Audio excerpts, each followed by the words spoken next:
Hello, it's Jen Shepherd, your Integrative Manual Physical Therapist. I can't stress enough about inflammation.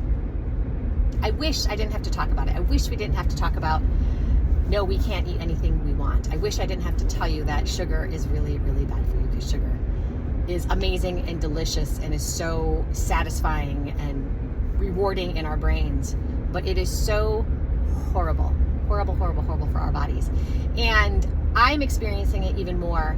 The cleaner that my body is, the cleaner my cells are, and I've come a long way with identifying those foods that create inflammation in my body that have developed over time because of a leaky gut. So I have some food sensitivities that I need to stay away from.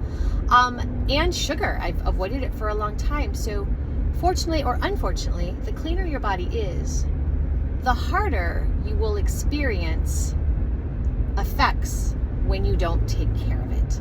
And for that, I'm grateful, because it helps me very quickly get back on the bandwagon of, hey girl, you got a clean house. So this past weekend, I ended up stress eating. I had a challenging situation to deal with, and I just kind of lost it. I've been working so hard, and it's hard work to stay clean most of the time. I believe in 85-15 for me, 80-20 for my kids, and 80-20 for most people, unless you're genetically sensitive, like myself and many of us are.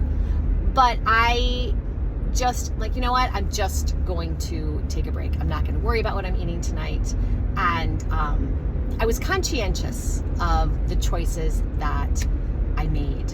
I am personally experimenting with the concept of ketosis and monitoring my blood sugar and seeing how my insulin does, because I'm just curious how the slow metabolism, how I do with managing sugar, managing carbohydrates, and we all have different genetic makeups, so we're all different. So there's no one size fits all of anything, and that's why I encourage you to be very aware just of how your body feels. Make sure you get to a baseline so you know what good feels like before you start to experiment, because when you have inflammation in your body, it's really hard to feel, hey, was this helpful or was this not? So I am experimenting with a keto meter and continuous glucose monitoring. So aware of glucose spikes and my body's challenges with bringing glucose back down. I do believe I struggle insulin-wise. There's a bit of insulin resistance that's probably been a part of me for a long time. Not diagnosed, because lab work comes out okay. But I knew that there were some things I needed to work on still with my body. So conscientious of the choices that I make. But we were going through the Dunkin drive-through, and I got myself a decaf latte with some oat milk, which, yes, I'm going to bring some carbs in. But I was cold, I was tired, I just wanted something cozy and creamy. So I stayed away from dairy, I stayed away from caffeine, stayed away from sugar for the most part. And but I drove through it. I said, oh my gosh, it's spider donut season, and those spider donuts at Dunkin are so cute. So we didn't order any, of course. But when we go through the drive-through, the woman says, oh, I heard you hear spider donuts. Here's 3. I'm like, oh no. So of course I let my boy have one. And then we were at home, and back to, I just was in a stress level, and I just lost it, and I took a bite, and then I ate the whole thing. And it was good. It really wasn't worth blowing up my cells for it. I should have enjoyed something a bit more enjoyable. But it was sugary and sweet, and that was when my stress was up, that was what I was craving. So once I blew it, I kept blowing it even more. And what else did I eat? I ate some caramel apple dip. I just enjoyed it. I ate a Reese's cup. I just indulged, because once you unleash the Kraken, it's kind of, everything goes out the door. So I kept enjoying. However, I ate gluten in that donut. So, however, my feet started to hurt. My old injuries started to show up. That plantar fasciitis started chirping, and I'm like, darn, there is that inflammatory role in some of my structural vulnerabilities. My GI thrown off. My energy down. I'm like, why am I struggling? Why am I so tired? Do I need more light? No. You had too much sugar in your body.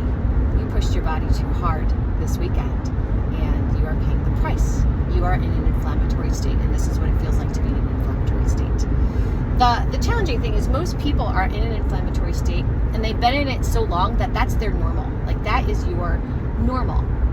So the amazing thing is, once you get into a place of less inflammation, it truly feels amazing. And then you learn your edge. So you learn, how far can I push it? Because I do believe, yes, sometimes we enjoy a Sunday. Sometimes we don't always be so strict. But that's a rarity. If we want to feel good, if we want to prevent chronic illnesses, if we want to keep our skin healthy, we want to keep our bodies healthy, we want to prevent joint replacements down the road, we've got to take care of ourselves. And it starts with learning, getting ourselves to a place of less inflammation, and then learning the edge. You know, what tips you over the edge, what makes you feel like garbage. And then you learn, okay, I'm not going to eat that again. But unfortunately, we're human, and we go through stressful situations or whatnot, or we cave, or sometimes we just indulge. And then it reminds us very quickly that this is why we don't eat some of those things, because they